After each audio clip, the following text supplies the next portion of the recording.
balik lagi dengan channel Yekonos, channel story film yang lebih ngangenin dari Bu Guru Salsa.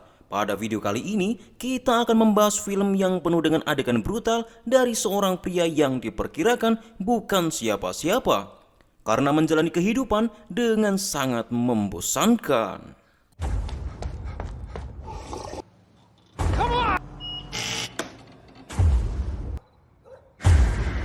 Tapi ternyata dia adalah seorang mantan monster yang diciptakan oleh pemerintah setempat dan ditugaskan untuk membunuh dan membantai orang-orang yang tidak sejalan dengan pemerintah pusat. Kalau diperkirakan seperti mantan anggota tim Mawar yang diciptakan oleh pemerintah Indonesia tahun 1997 lalu. Dan inilah kisah Mr. Nobody. Cerita ini diawali dari seorang pria bernama Mansell yang menjalani hidupnya dengan bekerja kantoran yang sangat membosankan dengan membuat laporan keuangan di sebuah kantor kecil dari pabrik pengelasan.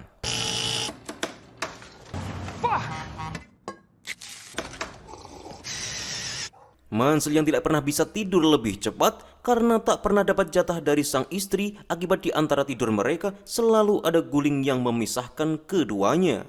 Mansell yang merasa resah dan ingin melihat putri kecilnya yang tertidur pulas secara mengejutkan mendapati sepasang perampok yang seperti sendal karena dilakukan oleh sepasang kekasih yang membutuhkan uang untuk anaknya yang masih kecil.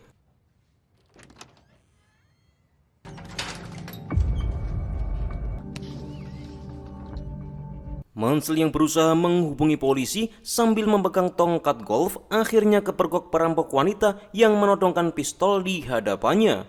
Dengan gemetaran langsung menggondol uang receh dari tabungan piring milik putri kecil Mansell. Put the phone down.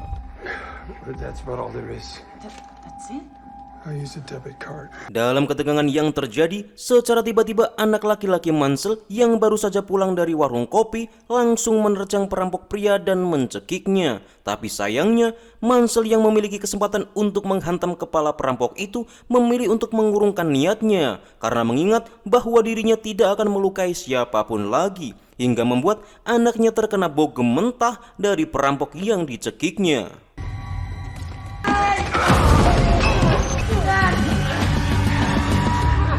Let him go, son. Hey! Sesaat setelah dua perampok berpamitan dan pergi dari rumah Mansell, membuat keluarganya merasa sangat kecewa karena melihat ayahnya yang seperti Bauti setelah mendapat kesempatan dan tidak berani memukul perampok meskipun memiliki kesempatan yang sangat sempurna. Dan yang mengherankan lagi, dua perampok ini masuk ke rumah mantan monster pembunuh bayaran hanya dengan kotak pizza kosong dan pistol dengan peluru yang kosong. What the fuck, Dad? My home broken into with the frick. Look, you did the right thing, Mr. Mansell. You know, if that was my family. Setelah kejadian itu membuat keluarganya semakin tidak menghormatinya, bahkan menganggap Mansell adalah pensiunan tentara yang ditugaskan sebagai auditor saja, yang artinya Mansell bukanlah tentara veteran sungguhan. Hey, Dad. Hey, kiddo. You couldn't sleep? Come on! Yeah, I was an auditor, so kind of a nobody. What about your Uncle Charlie? He was a real soldier. Singkat cerita, Mansell yang selalu dicandakan oleh rekan-rekannya atas kejadian yang ia alami ternyata memiliki sudut pandang berbeda pada dua perampok yang singgah di rumahnya, bahwa Mansell telah melihat sepasang pemuda yang putus asa akibat tercekik ekonomi. Di balik semua gerak-gerik mereka, ternyata Mansell telah mengamati semua, mulai dari tato, senjata, dan gerak-gerik yang mereka lakukan. Hey, heard you had some excitement last night. Safety's on, so take it. So tell me about last night. A man and a woman, they were scared. She had a gun. Empty. Seriously? Ketika Mansell pulang ke rumah setelah bekerja seharian, berusaha untuk menjaga sikap agar terlihat semua telah berjalan dengan baik tanpa memperdulikan apa yang telah terjadi sebelumnya. Secara tiba-tiba, putri kecilnya mengatakan bahwa gelang kucing kesayangannya tidak dapat ditemukan dan sepertinya dua perampok itu juga telah mengambilnya. Hey, buddy. You can't find what? My kitty cat bracelet. They couldn't have stolen that.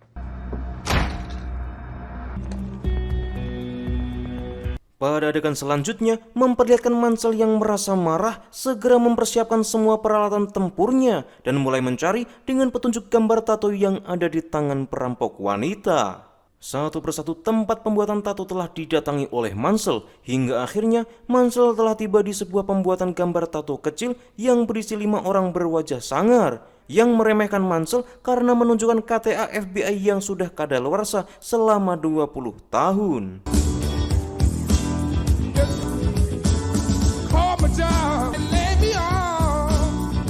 Agent Mansell, FBI. Your ID, the badge. So. Ketika Mansell menunjukkan kartu dan niat pencariannya, ada hal yang sangat mencengangkan mulai terjadi. 4 orang yang mulanya bersiap untuk menghajar Mansell langsung merasa ketakutan ketika melihat gambar tato kecil yang ada di tangan kiri Mansell, hingga membuat salah satu orang ini langsung pergi dan menuruti permintaan Mansell. I'm just a man who's looking for someone. There are 3 types of people who, as you say, thank you for your service. How can I help you? Setelah Mansell mendapat alamat yang ia cari, Mansell langsung mendatangi rumah orang yang telah mengambil gelang kucing putrinya. Tanpa ragu, Mansell langsung menghajar dan menodongkan pistol pada sepasang keluarga ini. Dan yang lebih mengherankan, Mansell yang hampir meledakkan kepalanya tiba-tiba mendengar suara tangisan bayi di dalam kamar. You know why I'm here. Because I'm a good man. The kitty cat bracelet. Give me the goddamn kitty cat bracelet!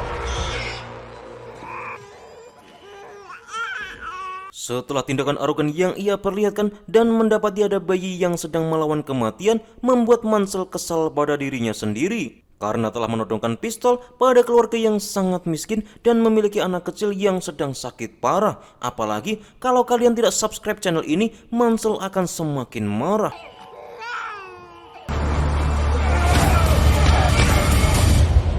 Lanjut, masih dalam penuh penyesalan, Mansell yang dalam perjalanan pulang dengan menggunakan bus yang agak sepi, tiba-tiba ada sekelompok orang yang mabuk sambil berkendara hingga menabrak bus yang ditumpangi oleh Mansell.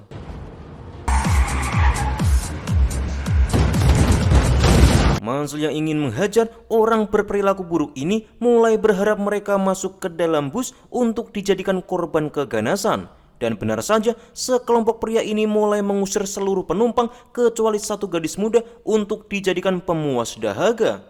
Hingga akhirnya semua pria sembrono ini mulai terkapar dengan kondisi yang mengerikan di dalam bus. Please, God, open that door.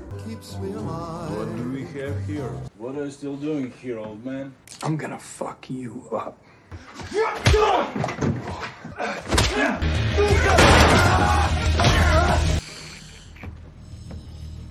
Di malam berikutnya, memperlihatkan seorang bos mafia Rusia yang putar balik dan berjalan seenak jidatnya di jalanan. Dan itu menunjukkan betapa kejamnya orang yang bernama Julian ini.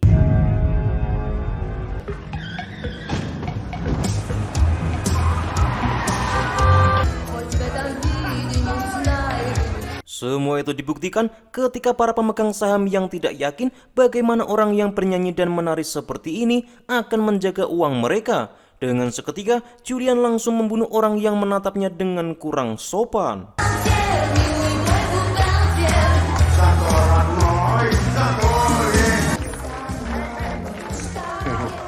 Julian, немного не соответствует человеку, который отвечает.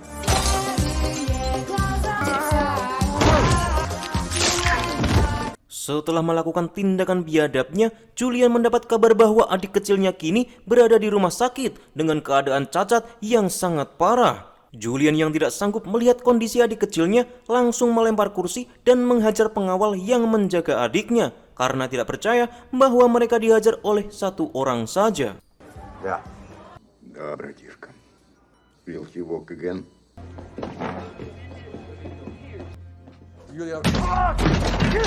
One man!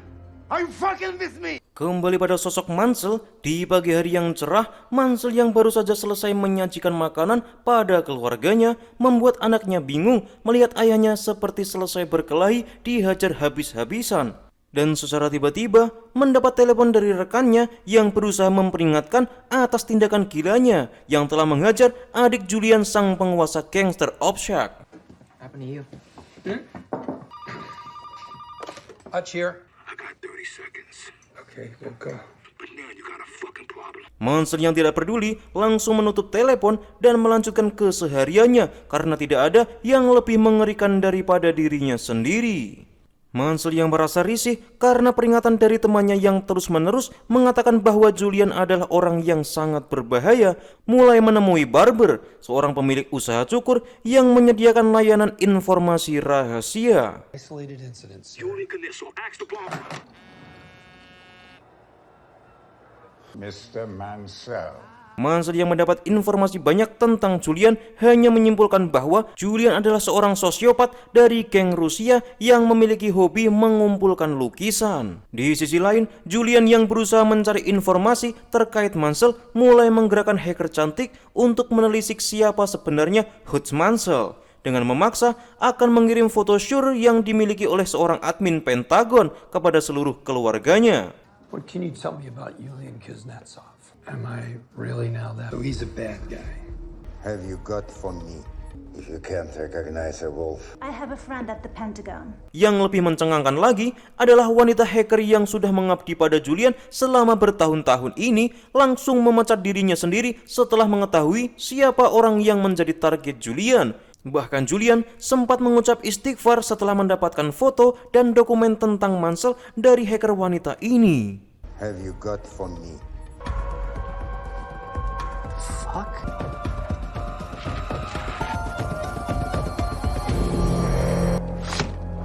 I'm out, no need to pay. Твою мать.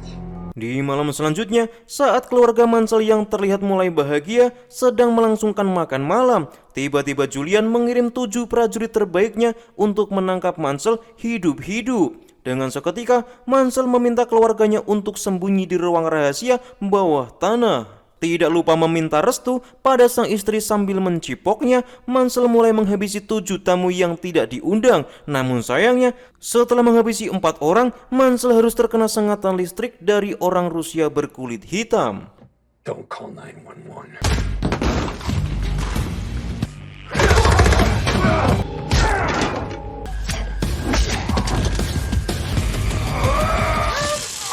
Ketika Mansell dibawa dalam bagasi mobil dengan tangan diborgol, Mansell mematahkan jari jempolnya sendiri agar bisa lepas dan mulai menyemprotkan apar di dalam mobil hingga terjadi kecelakaan yang sangat mengerikan dan membuat ketiga orang yang menculiknya mati sia-sia.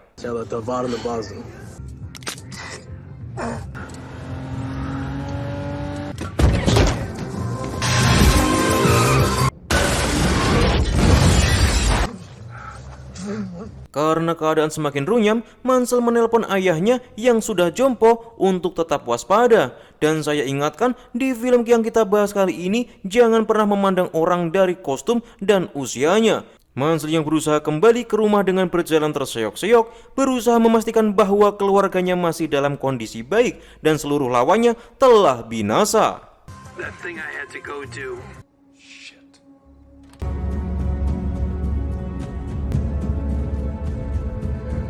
Melihat banyaknya mayat yang berkelimpangan di dalam rumah membuat keluarganya menjadi bingung. Bagaimana mungkin seorang auditor mampu melakukan semua pembunuhan semengerikan ini secara individu dan mengamankan keluarganya untuk sementara waktu agar tidak terlibat dalam keadaan yang mencekam ini. It is me, but I need you to trust me right now.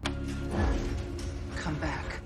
Setelah kepergian istri dan anaknya, Mansell menceritakan bagaimana ia telah pensiun dari kegilaan yang selama ini ia jalani demi membentuk suatu keluarga yang harmonis, sakinah mawaddah warahmah sebelum mereka datang dan merusak kehidupan sederhana keluarga Mansell. Well, fellas, here we are. Alan skimmed about $3 million. A year later, I went back to check on him. That motherfucker! Singkat cerita, Mansell yang tidak ingin ada otopsi dan menemukan 4 mayat ini mulai membawa seluruh hartanya dalam bentuk emas batangan dan membakar mereka di ruang bawah tanah. sebagai awal pembalasan yang akan dilakukan oleh Mansell hingga membuat seluruh tetangganya keluar dari rumah akibat kebakaran besar yang terjadi. This basement is designed to double that.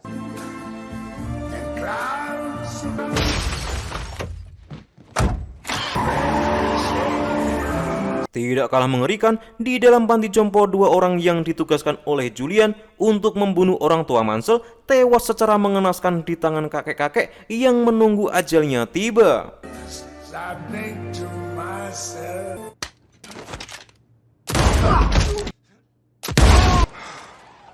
Come on, Davey. Mansell yang sedang butuh tempat untuk mempersiapkan pertarungannya tanpa berpikir panjang langsung membeli rumah Charlie dengan seluruh emas yang ia miliki. Tapi di sisi lain, Julian yang tidak sanggup melihat orang-orang yang ia kirim sudah mati semua, mulai memerintahkan seluruh pasukan yang ia miliki untuk membunuh Mansell.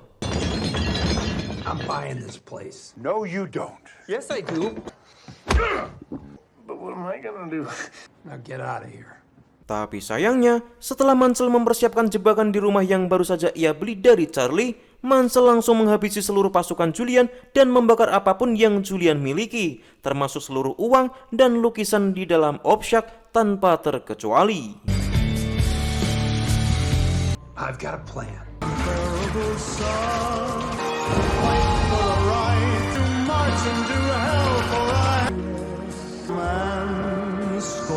Tidak hanya itu, kegilaan yang dilakukan oleh Mansell ketika Julian sedang bernyanyi di hadapan seluruh orang yang menjaganya, Mansell dengan gagah berani malah makan di tengah seluruh musuhnya, sehingga membuat Julian semakin geram.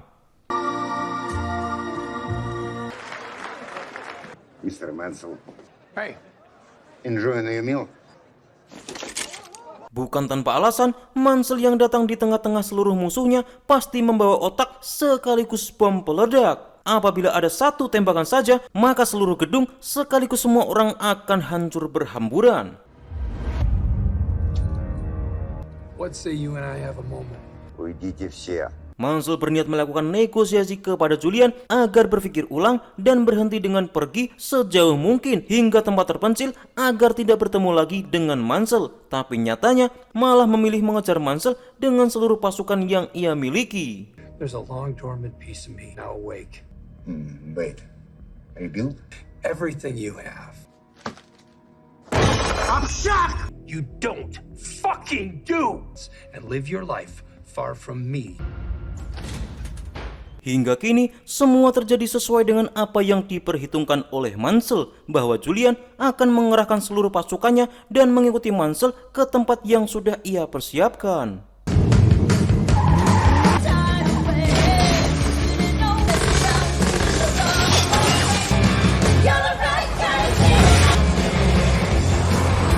Mansell hampir kehabisan akal karena terluka satu tembakan tiba-tiba mendapat bantuan dari Harry yang sudah menunggu di atas dengan kemampuan snipernya.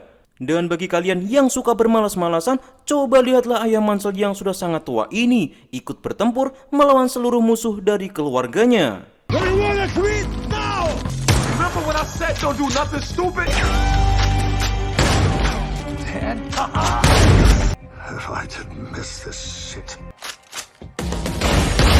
Di saat semua pasukan Julian tewas seluruhnya bersamaan dengan habisnya semua peluru dari Mansell, Harry dan ayahnya hingga membuat Harry tertembak oleh Julian.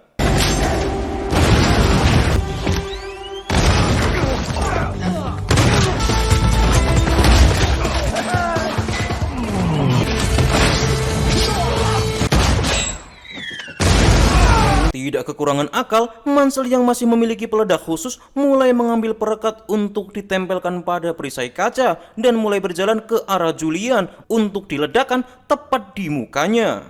You out? Yeah. I got emotional. No. What's he doing?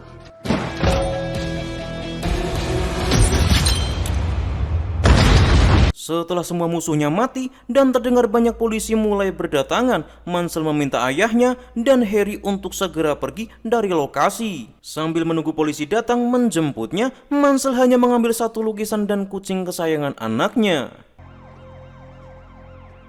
Becca, it's me. I owe you everything. Singkat cerita, setelah sampai di kantor polisi, dua orang petugas mulai menginterogasi Mansell dengan gaya yang agak songong. Tapi semua berubah ketika mereka mendapat telepon mengenai siapa orang yang ada di hadapan mereka saat ini. Who the fuck are you? Me, I'm nobody. Trust me, it's answer enough. Dan di akhir cerita memperlihatkan keharmonisan Mansell dengan istrinya yang telah mengetahui kebenaran tentang siapa Hut Mansell sebenarnya. Dan juga Mansell mendapat sebuah rumah mewah yang jauh dari keramaian, tapi tetap saja semewah apapun rumah yang ia dapat, Mansell pasti mempertanyakan satu ruangan yang ada, yaitu ruang bawah tanah. Foodies who value the kitchen above all. Private pond. Yes. Does this house have a basement? Jadi, pesan dari film ini adalah bagi para istri, hindari membentak dan berani pada suami. Karena siapa tahu suamimu adalah agen rahasia yang sangat dihormati di luar rumah.